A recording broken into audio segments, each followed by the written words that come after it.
Somalia who created this problem. Ethiopia has created this problem. They are the ones who initiated claiming that they will take and annex part of Somalia to their country. ምንም እንኳን የአፍሪካ ቀንድ አዳዲስ ክስተቶችን ማስተናገድ ረገድ አዲስ ባይሆንም ከባለፈው ታህሳስ 23 ቀን 2016 ዓመት ወዲህ በቀጠናው አዲስ ውጥረት ተፈጥሯል። ኢትዮጵያ በሶማሊላንድ በኩል የባህር በር የሚያስገኝላትን የመግባቢያ ሰነድ ከተፈራረመች በኋላ ሶማሊያ ሉዓላዊ ግዛቴ ተጣሰ በማለት በአካባቢው ውጥረት አይሎ ቆይቷል። በአሁኑ ወቅት በአፍሪካ ቀንድ ግጭት ሊከሰከስ ይችላል የሚሉ መላምቶችም እየተሰሙ ነው። በአፍሪካ ቀንድ ያለውን ውጥረት ከጊዜ ወደ ጊዜ እየተባባሰ ካደረጉት ምክንያቶች መካከል አንደኛው ውጥረት በኢትዮጵያና በሶማሊያ መካከል ያለው ሲሆን ሁለተኛው ደግሞ በግብጽና በኢትዮጵያ መካከል ያለው ነው። በአፍሪካ ቀንድ ያለውን ውጥረት ወደ ግጭት ያመራ ይሆን? ድርድሮችስ ውጤታማ ይሆናሉ የሚለውን ፒላር በዛሬው ትንታኔ ይዞላችሁ ይቀርባል። እንድትከታተሉን ጋብዘናችኋል። መልካም ቆይታ።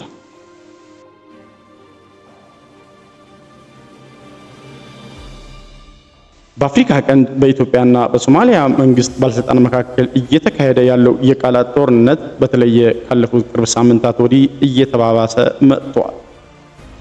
ይህ ደግሞ ወደ ቀጥተኛ አሊያም የእጅ አዙር ግጭት ሊያመራ ይችላል የሚል ስጋትን ጭሯል። በተለየ ከሁሉም የላቀ አስጊ የሆነው ባለፈው ሳምንት በሶማሊያ በከተሙት የግብጽና የኢትዮጵያ ጦር ኃይሎች መካከል ግጭት እንዳይነሳ ነው። በአፍሪካ ቀንድ በኢትዮጵያና በሶማሊያ መንግስት ባለስልጣናት መካከል እየተካሄደ ያለው የቃላት ጦርነት በተለየ ከባለፈው ቅርብ ሳምንታት ወዲህ እየተባባሰ መጥቷል። ይህ ደግሞ ወደ ቀጥተኛ አሊያም የእጅ አዙር ግጭት ሊያመራ ይችላል የሚል ስጋትን ጭሯል። ከሁሉም የላቀ አስጊ ያደረገው ሶማሊያ በከተሙት የግብጽና የኢትዮጵያ ጦር ኃይሎች መካከል ግጭት እንዳይነሳ ነው። በአውሮፓውያኑ ነሐሴ 26 2024 ምሽት ሁለት አውሮፕላኖች የጦር ሰራዊትና ወታደራዊ ቁሳቁስ ጭነው የሶማሊያ መዲና ሞቃዲሾ አረፉ። በተመሳሳይ ሳምንት አንድ ገለልተኛ ሶማሊያ ድረገጽ 1000 የግብጽ ወታደሮች ሶማሊያ መግባታቸውንና ሁለቱ ሀገራት መስከረም ወር የጋራ ወታደራዊ ልምምድ ለማድረግ ማቀዳቸውን አስነበበ። መስከረም 12 2024 የሶማሊያ ውጭ ጉዳይ ሚኒስቴር መንግስታቸው መቼና እንዴት የግብጽ ወታደሮች በሶማሊያ ይሰማራሉ ለሚለው ጉዳይ ውሳኔ ላይ አለመድረሱን አሳወቀ። ነገር ግን ይህ የሁለቱ ሀገራት እንቅስቃሴ ኢትዮጵያ ላይ ስጋት መጫሩን አልቀረም። ግብጽ በበኩሏ ከኤርትራ ጋር ያላትን ግንኙነት እያጠናከረች ትገኛለች። ኤርትራ ከኢትዮጵያ ጋር ያላትን ግንኙነት ደግሞ በተቃራኒ እየተቀዛቀዘ መጥቷል። ይህ ሁሉ እየሆነ ያለው ሌላ የውጥረት ምንጭ የሆነ ጉዳይ ውሉ ባልታወቀበት ወቅት ነው።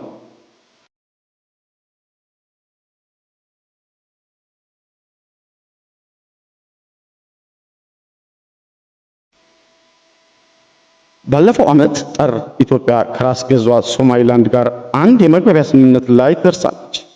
ይህ ሰነድ ኢትዮጵያ በኤደን ባህረ ሰላጤ የባህር ኃይል እንድትገነባና የባህር በር እንዲኖራት የሚያደርጋት ሲሆን በምትኩ ኢትዮጵያ የሶማሊላንድን አገርነት በይፋ እውቅና ሰጣለች። ጠቅላይ ሚኒስትር አብይ አህመድ ወደ ስልጣን ከመጡበት ጊዜ ጀምሮ አገራቸው የባህር በር ማግኘት እንዳለባት በተደጋጋሚ ሲናገሩ ይደመጣል። በአውሮፓውያኑ ሚያዝያ 2018 ወደ ስልጣን የመጡት አብይ አህመድ መንበሩን ከተቆናጠጡ ከአንድ ዓመት በኋላ ከኢትዮ ኤርትራ ጦርነት ምክንያት ተቋርጦ የነበረውን የባህር ኃይል አቋቋሙ።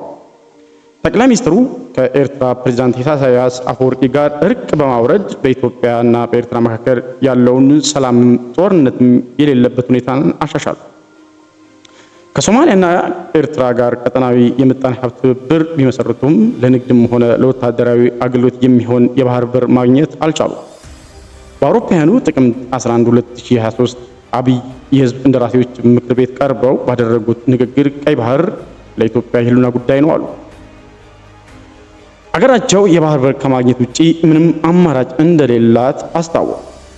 የኢትዮጵያ መንግስት ቴሌቪዥን ጣቢያ ይህን ጉዳይ ሲያራግብ የቆየ ሲሆን በስተመጨረሻ ኢትዮጵያና ራስ ገዟ ሶማሊላንድ ከስምምነት ደረሱ። ነገር ግን ሶማሊላንድ የራሷ ግዛት አድርጋ የምትቆጥረው ሶማሊያ በዚህ ስምምነት ደስተኛ ለመሆኗን በተደጋጋሚ ከገለጸች በኋላ ከግብጽ ጋር ስምምነት ፈረመች።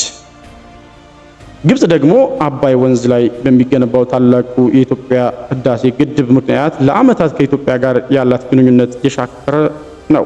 ሶማሊያ ከአውሮፓውያኑ 2006 ጀምሮ በሀገሪቱ የአልሸባብ ታጣቂዎችን ሲዋጉ የነበሩ የኢትዮጵያ ጦር ሰራዊት አባላትን ለማስወጣትና በምትካቸው በአፍሪካ ህብረት የጸጥታ ኮሚሽን መሰረት የግብጽ ወታደሮችን ለማሰማራት ቃል ገባች። ግብጽ በሺዎች የሚቆጠሩ ወታደሮቿን ወደ ሶማሊያ ልትልክ ትችላለች የሚል ስጋት አለ። ይህ ደግሞ በአባይ ግድብ ላይ ጫና ለማሳደር ነው የሚሉት ተንታኞች ይደመጣሉ። ኢትዮጵያ ደግሞ የግብጽ ወታደሮች ወደ ሞቃዲሾ የሚመጡ ከሆነ በሺዎች የሚቆጠሩ ወታደሮቿን ከሶማሊያ እንደማታስወጣ አስጠነቅቃለች። የሶማሊያ መንግስት ከግብጽ ጋር በደረሰው ስምምነት ምክንያት በውስጣዊ ፖለቲካ እየታመሰ ሲሆን አብዛኞቹ የኢትዮጵያ ወታደሮች የተሰማሩት ጌዶ፣ ባይ እና ባኩል በተሰኙ የደቡብ ምዕራብ ሶማሊያ ስፍራዎች ሲሆን እነዚህ ቦታዎች ከሶማሊያ ጦር ቁጥጥር ውጪ ናቸው። የደቡብ ምዕራብ ክልል በተደጋጋሚ ከኢትዮጵያ ኃይሎች ጋር መቀጠል እንደሚፈልግ የገለጸ ሲሆን ከፊል ራስ ገዝ የሆነችው ፑንትላንድ ነባር ፖለቲከኛ የሆኑ ግለሰብ ግብጽ ከኢትዮጵያ ጋር ላላት ግጭት ሶማሊያን መጠቀሚያ እያደረጋቻት ነው ሲሉ ወቅሰዋል። ማዕከላዊ የሶማሊያ መንግስት ይህን ውስጣዊ ችግር ለመፍታት እየጣረ ሲገኝ ጠቅላይ ሚኒስትር ሐምዛ አብዲ ባሬ ወደ ደቡብ ምዕራብ ክልል መዲና ባይዶዋ መጥተው ከክልሉ ፕሬዝዳንት ጋርም መክረዋል። ግጭት ሊቀሰቀስ ይችላል የሚለው ስጋት በተለያዩ ተንታኞች ሲነገር ሰንብቷል። ኢትዮጵያ በደቡብ ምዕራብ ሶማሊያ ክልሎች ከ8000 እስከ 10000 የሚገመቱ ወታደሮች ሲኖሯት 3000 የሚሆኑት ወታደሮቿ በአፍሪካ ህብረት የሽግግር ሚሽን በሶማሊያ ወይንም በምህጻረ ቃሉ አቲምስ ስር የሚንቀሳቀሱ ናቸው። የተቀሩት ደግሞ አሁን ከተፈጠረው ውጥረት በፊት ኢትዮጵያና ሶማሊያ ባደረጓቸው ስምምነቶች የመጡ ናቸው። በሶማሊያም ሆነ በኢትዮጵያ በኩል የመንግስት መገናኛ ብዙሃን 1977 የተከሰተውን ጦርነት እያነሱ ፕሮፓጋንዳ ሲያስደምጡ ተስተውሏል። ነገር ግን ኢትዮጵያ በጉዳዩ ደስተኛ አለመሆኗን በንግግርና በተግባር እያሳየች ትገኛለች። የግብጽ አውሮፕላኖች ሞቃዲሾ ገብተው ማረፋቸውን ተከትሎ ጎረቤት ሀገር ሶማሊያ የኢትዮጵያ ብሔራዊ ጥቅም አደጋ ላይ የሚጥሉ ኃይሎችን እያስጠለለች ነው በማለት አስጠንቅቃለች። የኢትዮጵያ መገናኛ ብዙሃን በፈረንጆቹ ነሐሴ ወር መጨረሻ እንደዘገቡት ከሆነ የሀገሪቱ ጦር ከሶማሊያ ጋር ድንበር ወደ ምትዋሰነው ምስራቃዊቷ ሶማሌ ክልል አድርጎ አዲስ የአየር ኃይል መቀመጫ ሊያቋቁም ነው ብሎ ዘግቧል። በሶማሊያ የሚገኙ የኢትዮጵያ ወታደሮች ጌዶ ክልል የሚገኙ ሁሉንም የአየር ማረፊያዎች መቋጠራቸውም ተዘግቧል። ኢትዮጵያ የግብጽ ወታደሮች በሶማሊያ የሚሰማሩ ከሆነ ሶማሊያም ሆነች የአፍሪካ ህብረት ቢፈቅድም ባይፈቅድም ወታደሮችን አላስወጣም ማለቷ ለሞቃዲሾ ስጋትን ፈጥሯል። የኢትዮጵያ ጠቅላይ ሚኒስትር አብይ አህመድ ኢትዮጵያውያን ለማጥቃት የሚሞክር 10 ጊዜ ቢያስብበት ይሻላል ማለታቸውም ይታወሳል። በፈረንጆቹ መስከረም ወር መባቻ ለምስራቅ እዝ ንግግር ያደረጉት ፊልድ ማርሻል ብርሃኑ ጁላ ሰራዊታቸው ማንኛውንም ተስፋፊ ኃይል ለመመከት ዝግጁ ነው ሲሉ ተደምጠዋል። ሶማሊያ ከዚህ ቀደም ከኢትዮጵያ ጋር ያለ መስማማት ውስጥ ስትገባ የምታመራው ወደ ቱርክ ነበር። ነገር ግን ከኢትዮጵያ ጋር መልካም ግንኙነት ያላት ቱርክ ሁለቱ ሀገራት ችግራቸውን በውይይት እንዲፈቱ እየጠየቀች ነው። ሶማሊያ ኢትዮጵያ ከሶማሊላንድ ጋር የገባችውን ስምምነት ሰነድ ካልቀደደች በቀር ውጥረቱ አይረግም ትላለች። ይህ ከሆነ በኋላ በዓለም አቀፍ ሕግ መሰረት በውይይቱ የባህር በር ታገኛለች የሚል አቋም አላት። ኢትዮጵያ ደግሞ ከሶማሊላንድ ጋር የገባችውን አይነት ስምምነት ካልሆነ እምቢ ብላለች። ትንሿ የአፍሪካ ቀንድ ሀገር ጅቡቲም ደግሞ ሁኔታውን ለማርገብ በጋራ የሚተዳደር የባህር በር ለኢትዮጵያ ለመስጠት ቃል ገብታለች። ኢትዮጵያ ለ95 በመቶ የውጭና ገቢ ንግድ የጅቡቲን ወደብ ነው የምትጠቀመው። ይህ ማለት ኢትዮጵያ እና ሶማሊላንድ ስምምነታቸው ከገፉበት የገቢ ምንጭ ታጣለች ማለት ነው።